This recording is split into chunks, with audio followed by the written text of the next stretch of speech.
So it's day 2 of my national challenge to keep Britain gardening. Hashtag keep the nation gardening. Do follow us on that hashtag. Today I'm going to be planting up a perennial. It's a pink peony that I bought for my mum for Mother's Day. Unfortunately I couldn't give it to her, but I am going to pot it on because it's rooting inside the bag. If you're planting this out in your own garden, you can do this method in the border, in the soil, but I'm going to use this plant pot because it's going to stay in here for quite a few weeks until I'm able to give it to her. So take the plastic bag out of the box. These are generally quite dry. They've been put into soil, and if you've still got one, they're probably going to be rooting now in there. So carefully have a dig around and pull out this tuber. Yep, look at that. So you've got that dry compost or it's sawdust, and in here I've got this root. Now you can see in here it's got some great roots growing on it. It's nice and firm still, so it's not showing any signs of rotting, but it has got these new shoots which are bursting into life. So all I need to do is place that into the compost, use a compost scoop and fill around there.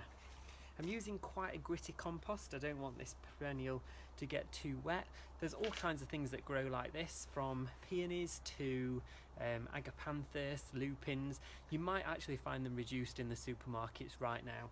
So pot that on, keep it well watered. I'm just going to keep it out of the frost up near the house for a couple of nights because the temperatures this week are going to hit 0 and around kind of 2 degrees. So do get out in your garden and send me your questions.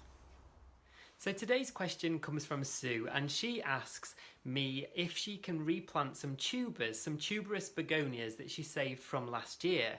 I'm presuming that she took them out of a hanging basket or planted containers, stored them in the shed, and is now bringing them back to life.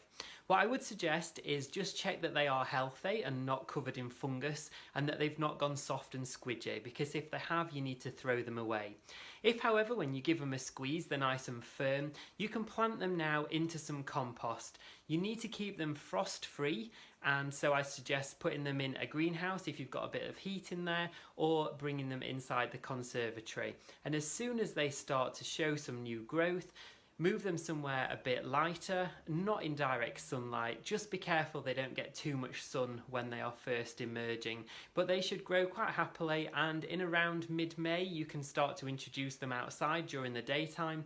And then as soon as all the frosts have passed, probably in early June, you can plant them out into your hanging baskets. And I hope that answers your question. Until tomorrow, bye bye.